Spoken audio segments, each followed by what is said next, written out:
Hi folks, hello, how you doing? It's Paul here for the Howa Cramar. Hello, hello, hello. Fiddle workshop again, Wednesday night. How many would it be now? I'm struggling to recall actually, it must have been quite a few. I think I started these the Wednesday after the first Live for the Lounge concert we did on a Friday night. So I think this must be about 16 workshops I've done, one way or the other. So yeah, we're wearing through, but there's no shortage of music that we can work on. And a few weeks ago I actually recorded every single Peter Milne tune that I could find. Compared to some composers, Peter's music's a lot rarer. There's something like 32 or 34 tunes that he is known to have composed.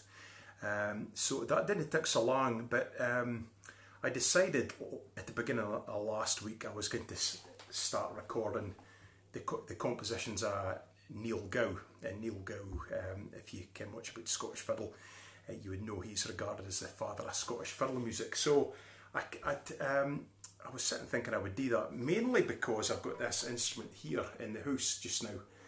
This is one of Niel Gow's fiddles.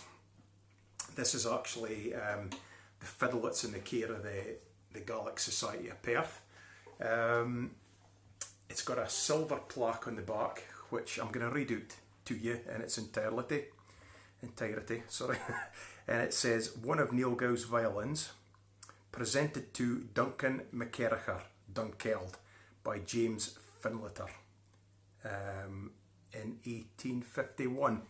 Now, I can Facebook Live, if you've got a Huawei phone, it inverts the image. So this is back front for anybody looking at that, but you might want to stick it up against the mirror and you might be able to see it. So I'll try and angle it. It's a bit difficult. Anyway, take my word for it, that's what it says. So this is one of Niel Gow's fiddles. The one in Blair Castle is the most famous. And it's been played by a lot of folk, but I would hate to say it's not the finest instrument. I would say this is, to my experience, and I've played in both, this is a better instrument. But I suspect the one that Pete Clark had earlier this year, he had a loan of it. I'm not sure who owns it. I think that might be the Amati that he played, that he broke crossing the ice on the dam, slipped and fell on it, damaged it, and had to go to Aberdeen to get it repaired. That's the most famous instrument. I suspect that's probably that one. But this is certainly one of his fiddles, and it's a real treat to be able to play this. I used this for my recital at Celtic Connections, for I played the fiddles of the great composers, or at least the fiddles I could find. So with this one, the Niel Gow fiddle, with nothing inside it, nothing to date it or say who made it. There was the William Marshall fiddle, which is a Stainer, and in the late 1700s, early 1800s, they were more valued in Europe than some of the Cremona fiddles, like a Stradivarius and Guarnerius. So it's a fine instrument. It's in the care of Edinburgh University. It's kept in their historical musical collection. So I'm not able to take that home with me. This one, because I'm in lockdown, I've still got it in the house after a recital. So with William Marshall, Nathaniel Gow's fiddle, which I have got in the house here still as well. That's a Joseph Ruddiman, and it's probably the best Scottish fiddle I've ever played.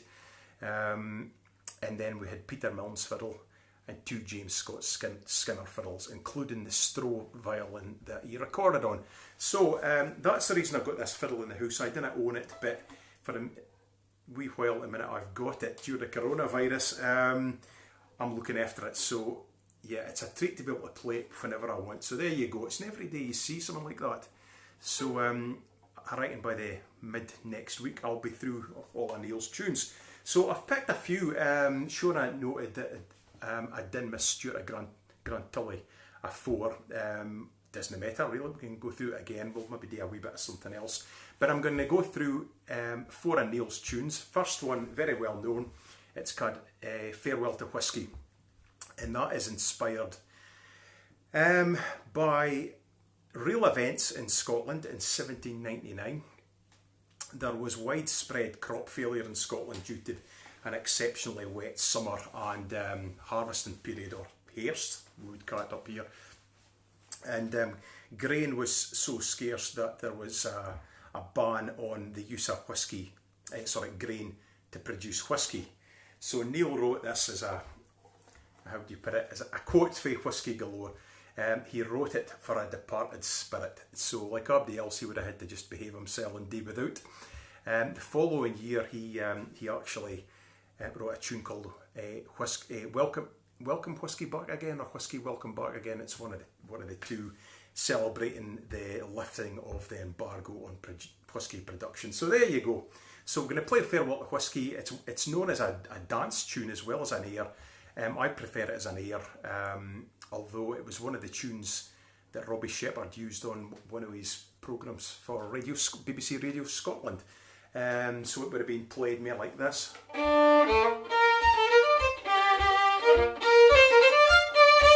So a lot of folk think it's like that, but it's a slow air. It's a lament, as I said, for a departed spirit. So this is Farewell to Whiskey by Niel Gow. So I'm going to just go through it. If anybody's got the music there, just join along if you like. It's easy enough. I've got the bowing marked in for the fiddlers, and it's slow enough that you should be able to pick it up. There is 2 flats, but good for you. Good for you to play the flats.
There you go, beautiful tune, well kent tune. One thing that was apparent last week and into this week when I was recording Niel Gow tunes, and I'm still recording them, I did another 6 today, is, well, I thought I kent a good few, but it's very apparent how many of not only just don't know very well, that I simply have never played.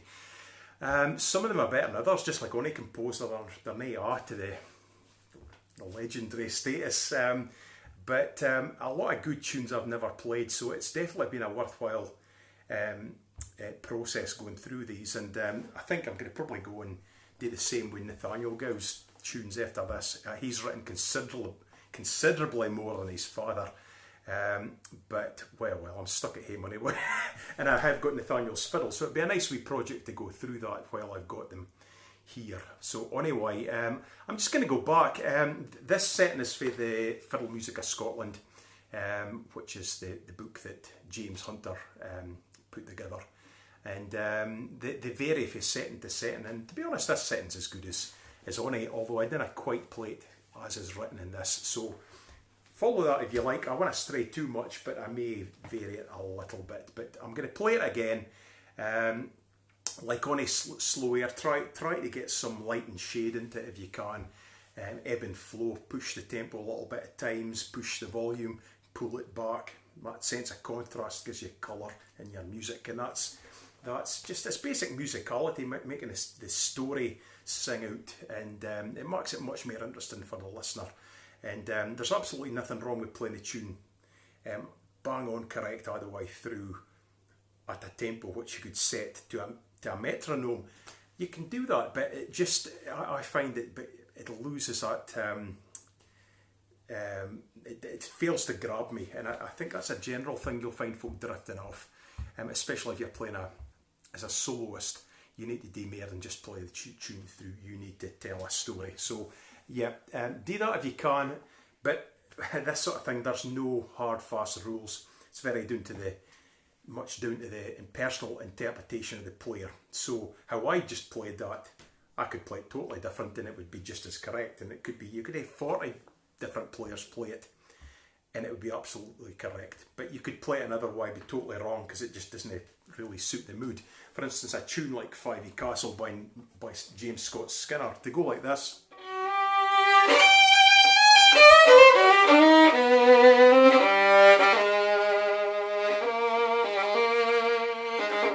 Yeah, that kind of treatment wouldn't suit this.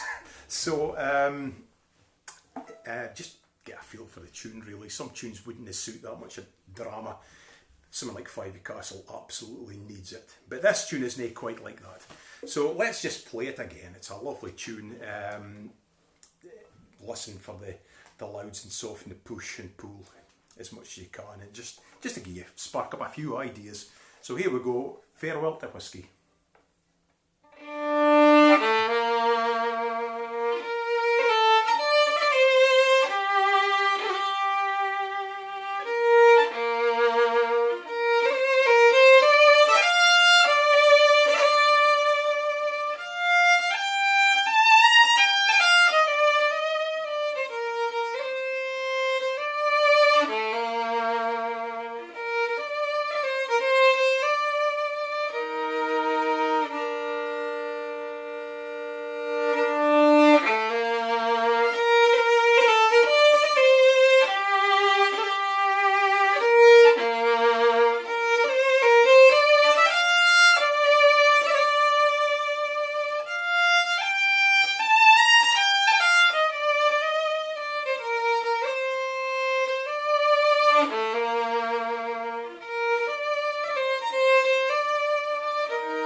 So there you go. What do you think of this fiddle now?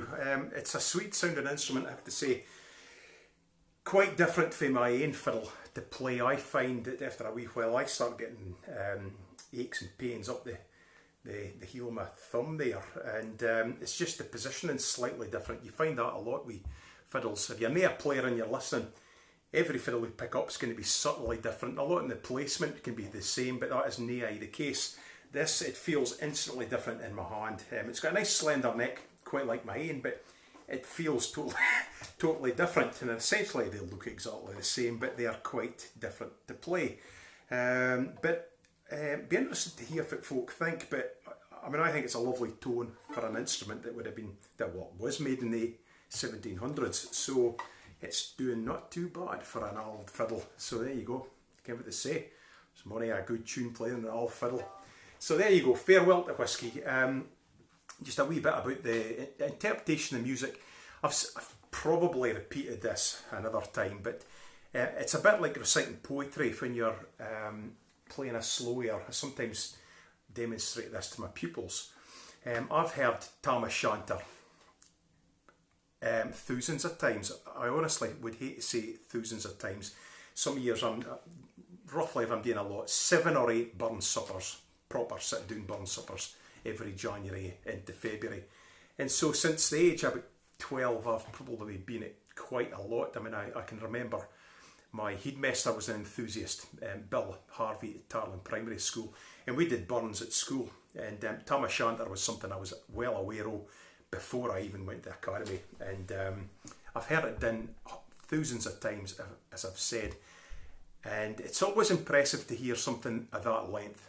I mean, it can be 15, 20 minutes, possibly, if you're really dragging it out. 12 minutes is romping through it.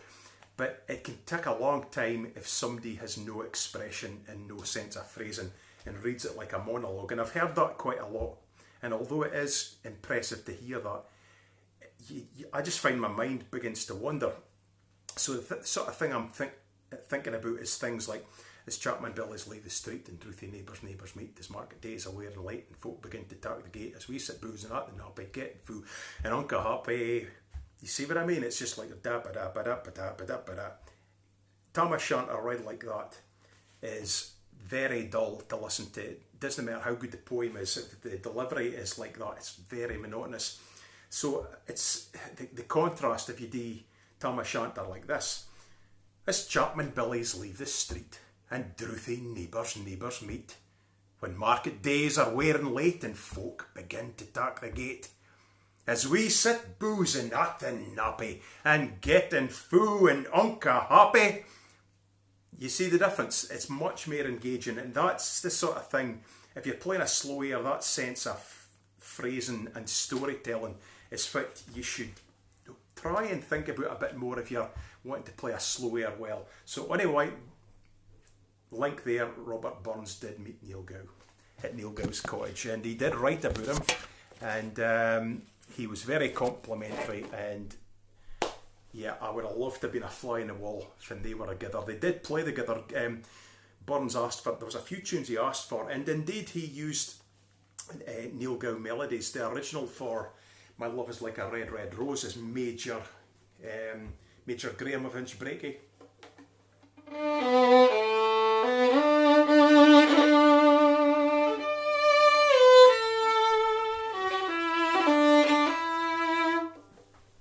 Original melody to My Love Is Like a Red, Red Rose.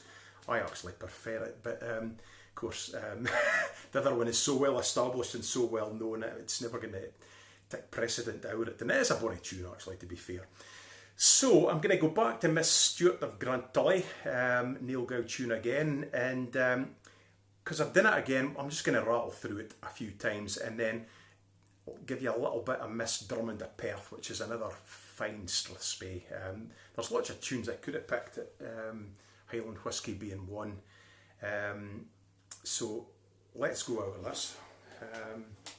I'll play it through dance speed first, or well, it's debatable. If it is dance speed, that can vary, but let's have a look.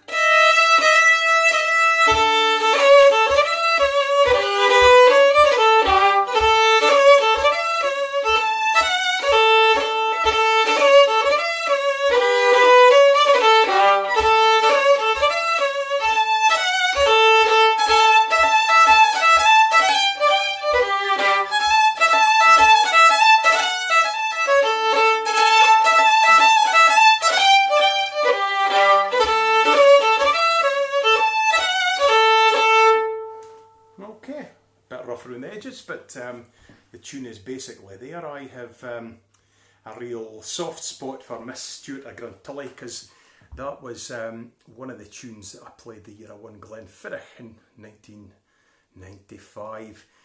The chosen composer that year was Niel Gow, so you have to play a whole set of tunes by Niel Gow at the end of your set. So 3 sets: a slow air, march, Strathspey and reel of your own choice, a slow Strathspey, hornpipe and jig of your own choice, and the last set is all tunes for a chosen composer. So that year it was Niel Gow, so that was one of the tunes I played. So if I've been a bit partial to Miss Stewart. So here we go, we'll play it through a few times, nice and slow, keep your bowing snappy. I didn't mark an up-driven bow into that tune, but you can at the end of the second line if you're looking at the music. Anywhere where you've got a semi-quaver followed by two dotted quavers and a semi-quaver in spades, you can play up-driven bows. Always remember, because you can doesn't mean you always should. It should never impede the flow of the tune, but it should always deliver, drive and lift. So it's all very well playing going through the motions, but if it doesn't add something unique to the music, it's pretty pointless. So try and get a bit of drive and lift into it. I'll go over the up-driven bow later, but let's just play through the tune. Just sit still and listen to me waffling. So I play a unison at the beginning, that open E, rather than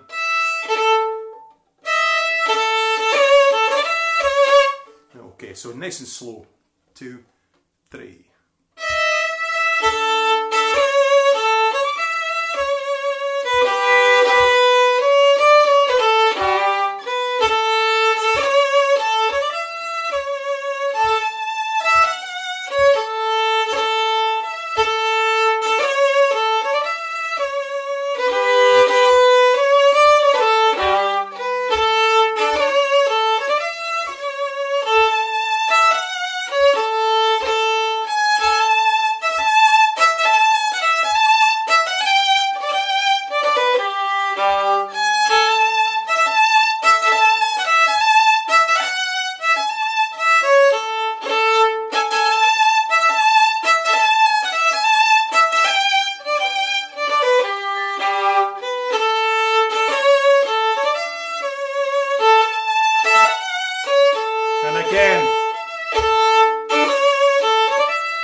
Time.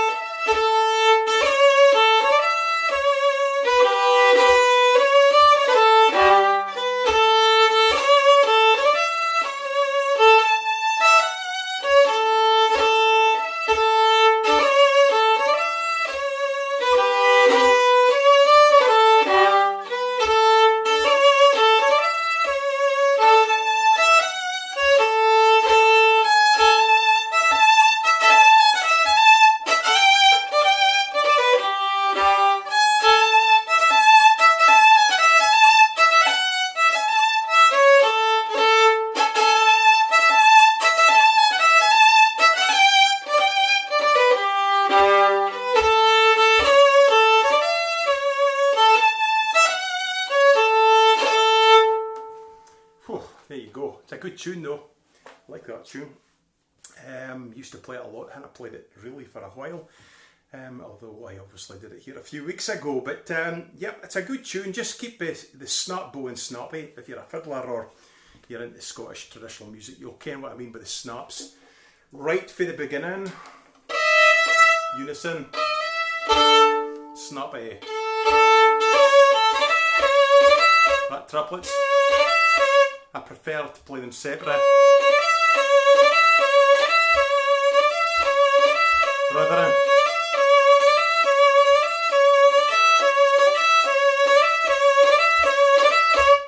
there's a crispness to playing them separately. So quite often in that situation with triplets like that, I will play them separately. So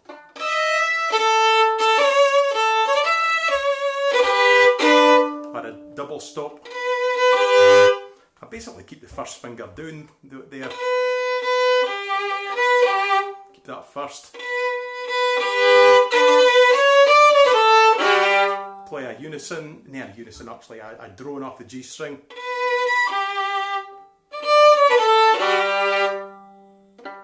That still rings.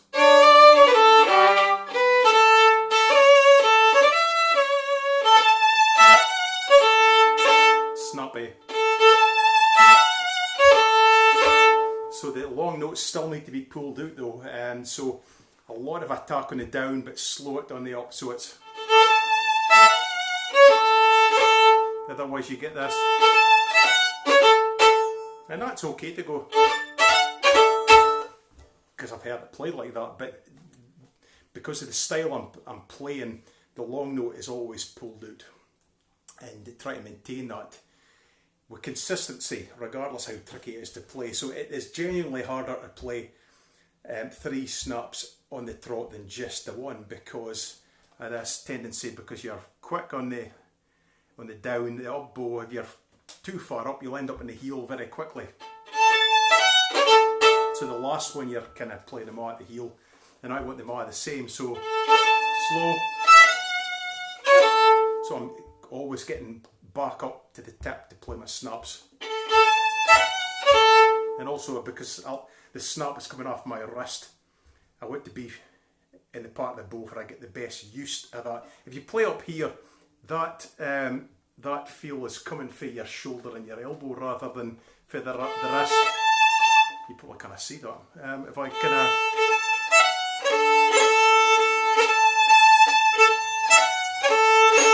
so you can see it's actually not expending a lot of energy, it's a snap of the wrist really. And Dougie Lawrence, it was my main Scottish tutor, and why he put that sort of thing. You play your birrels and your snaps, your wrist should be like lightning, and I think that's a pretty good way to put it. So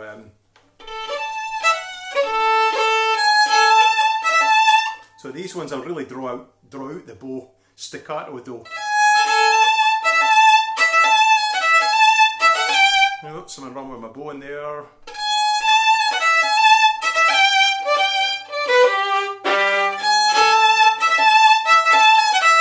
There again. Missed a couple of slurs.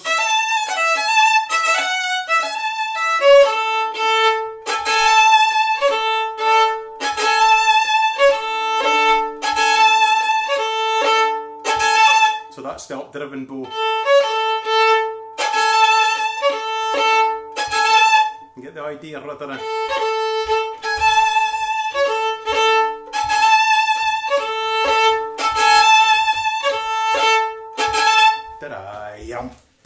It gives you that sense of lift.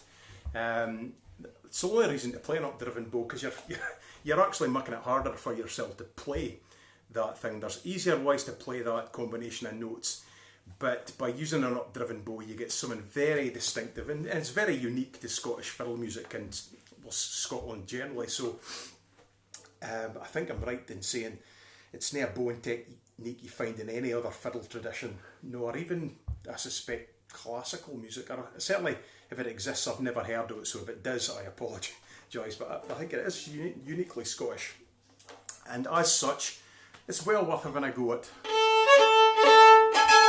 Snap bow, development of that for a start, then the next up, keep the bow going, then you lift between the second and third.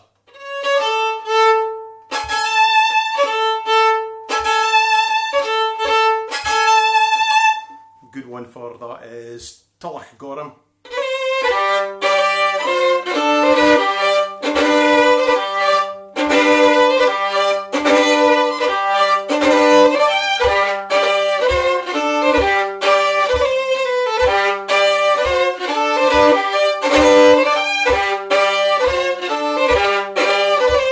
Oh, it's a great tune. So there you go. I think that's probably enough of that. That's Miss Stuart of Grantully.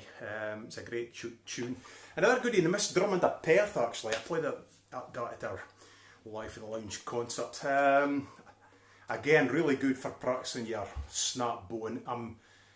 I've not posted this, but I'll demonstrate how I play it. I'll take it fairly steady.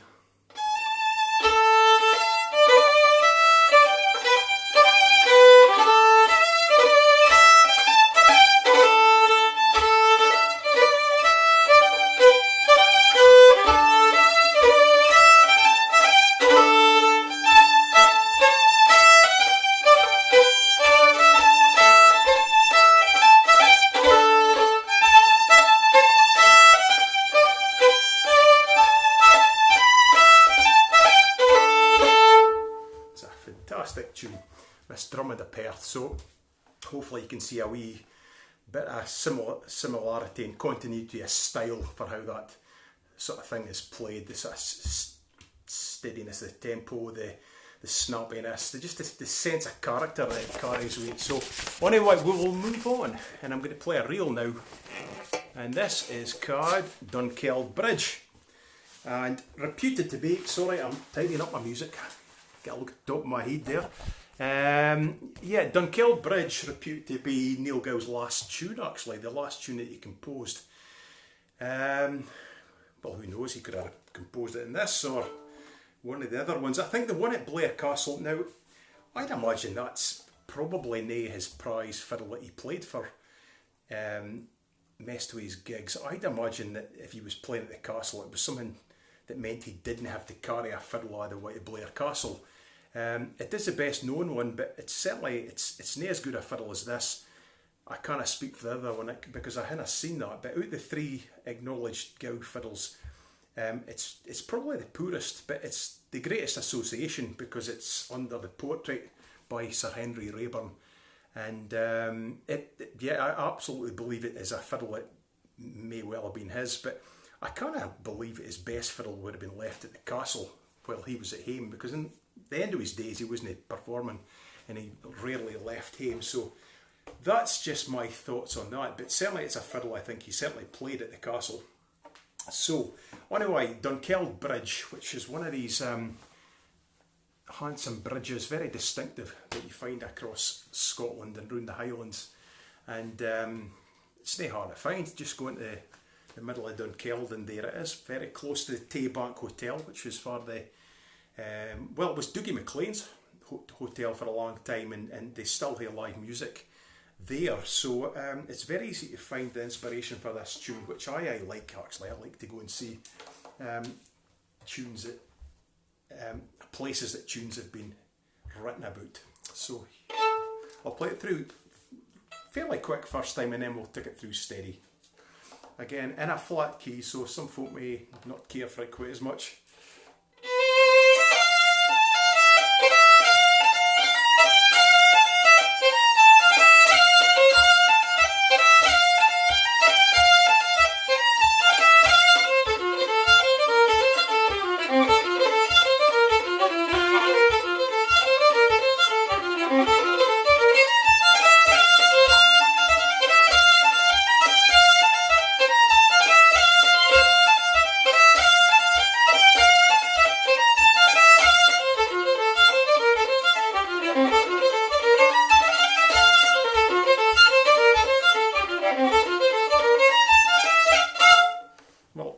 That wasn't great, I have to say. Go back to the second half. I've just realised second line, if you're looking at the music, second line, second bar.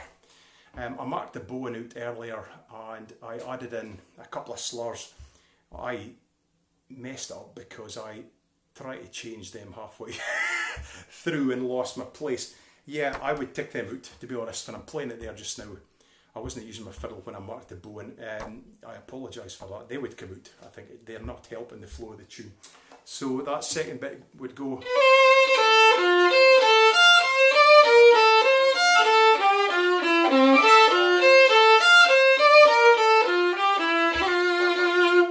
Pretty much the same as the last line. Apart from the end of it. But yeah, the slurs weren't helping the flow of the tune, and they were making it harder to play, which is never a good idea. So let's go back to the beginning of the tune. Apart from the key, it's on the trickier side, but it's not horrendously difficult. But there are a few nasty crosses.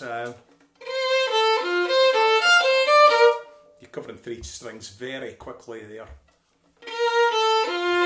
Going for a second finger to a second, awkward.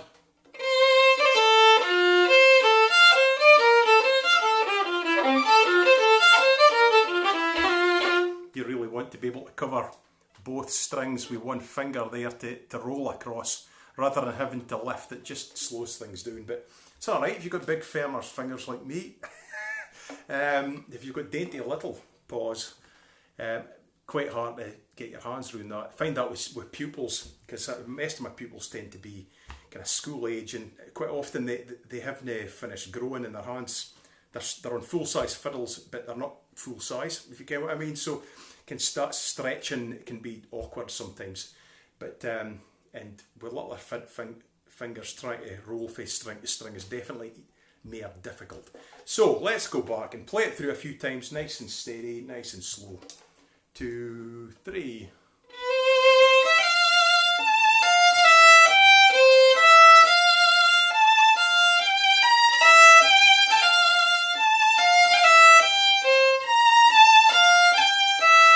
Bit slower.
Time.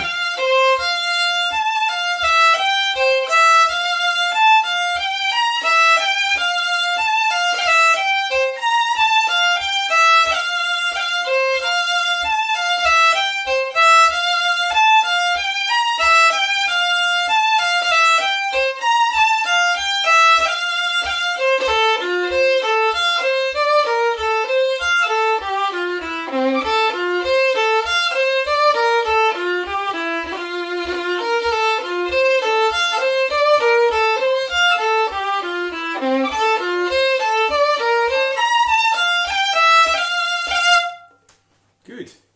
There you go. Well, mucky rain, mind it, was it good or no, but I think it's a very fine tune. It's a great tune, that. Dunkeld Bridge by Niel Gow. And yeah, obviously playing this Niel Gow fiddle. Let me know if you think of it. Some folk are really kind of anoraks about fiddles and seeing the bits and pieces of them, so I'm just letting you have a good look at it. It's certainly made in the 1700s. And it's in good nick, but I suppose it's how it sounds more than anything else, so it'll be interesting to hear what you think. I mean, I like it. It's like any other fiddle. If you play it for a while, you begin to get a feel for it and find for its voices. And although I would never swap it for my own fiddle, it would be good to hear it as well as my own. But my own fiddle is the one I really love to play. But it's a joy playing an instrument like this. But there is no name inside it, so who made it, who knows. But it's a nice instrument. So let's go on to the last tune, very quick. Easily the best Kent tune out of the ones I'm going to play tonight.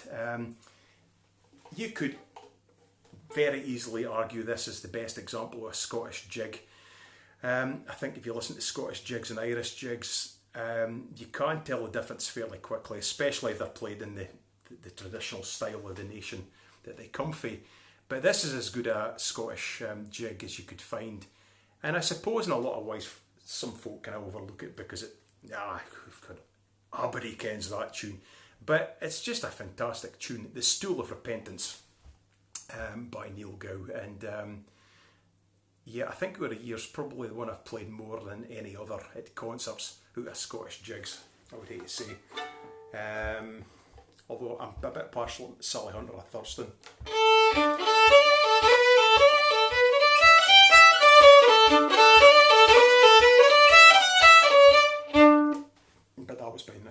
his fourth son.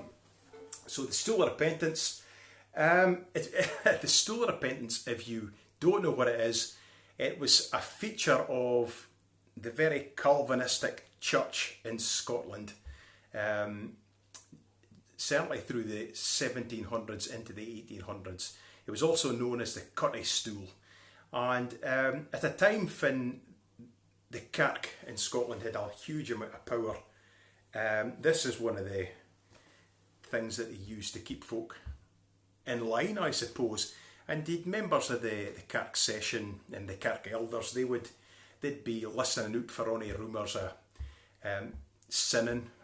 So it could be things like playing cards, gambling, drinking, swearing, fornicating. All these things would be things that would get you up in front of the Kirk session, and the minister and the Kirk elders would then decide on your punishment, and it would be possibly and likely to be sitting on the Cutty Stool, or the Stool of Repentance. And what that was, it was a stool that sat in front of the minister's pulpit, and in a lot of cases the person that was sitting there would be stripped first and then dressed in sackcloth, and they would have to sit in front of the entire congregation for the entire service. Now, you have to mind that the service in Scotland could be quite long at that time.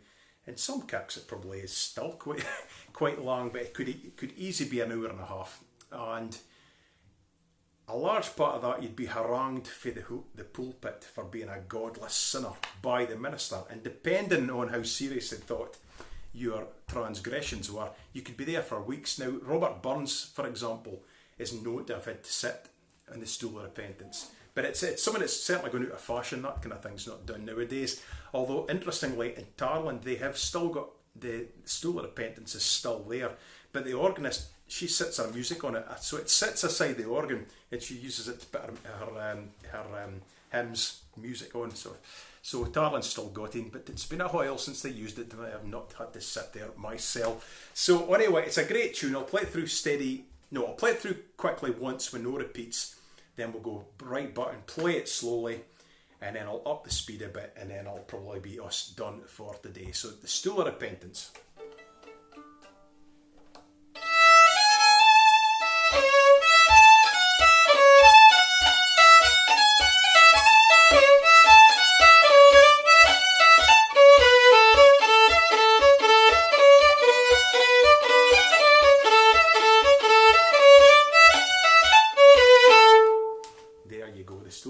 Great tune.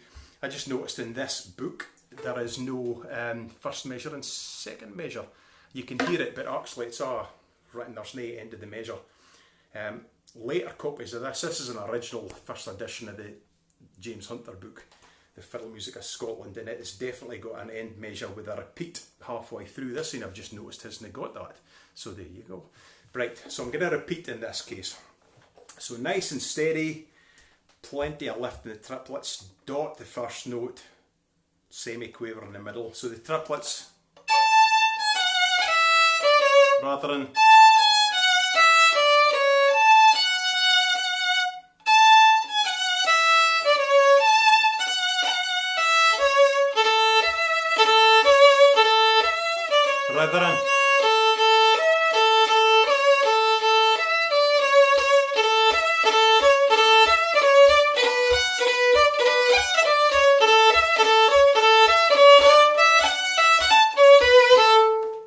let's go back and play.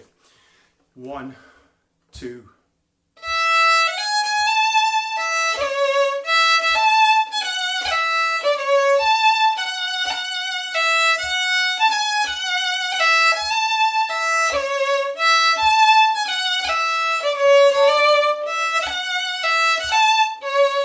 Repeat.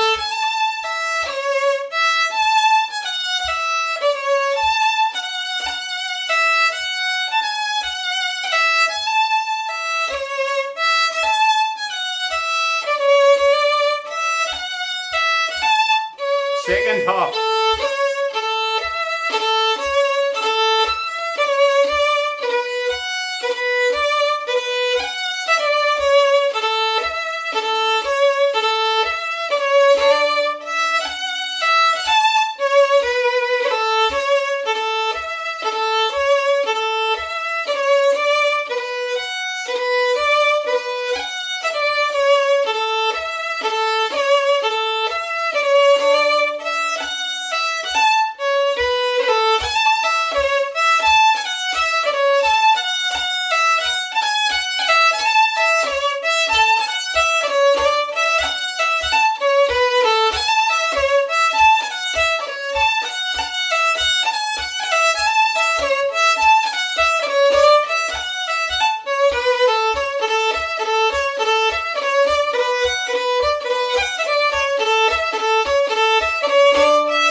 thanks very much for looking in. If you check our next couple of days on my page, I will certainly be posting more Niel Gow tunes, although I suspect these I've done them already, but we'll see anyway. But thanks for looking in. I'll be back next week with something. It may well be, I might do Niel Gow tunes next week on Niel Gow's fiddle. That would be quite good actually. I think I might just do that. We've got our concert on Friday night, live for the lounge. Music, song and nonsense. There'll be more nonsense later. What's in the box and many other items, but it's just good fun actually. It's my favourite night of the week. So if you look in, we'll see you on Friday, 8 PM UK time, and I'll be back next week, and might see you in between time. I'm sure I'll see a few folks saying hello between now and then on Facebook. But thanks for looking in. If you've enjoyed it and you want to chip in the tip jar, it's www.paypal.me/Paul Anderson Shona Dawn. So take care folks, look after yourselves, watch out for folk wandering about in the countryside, and we'll see you later. All the best.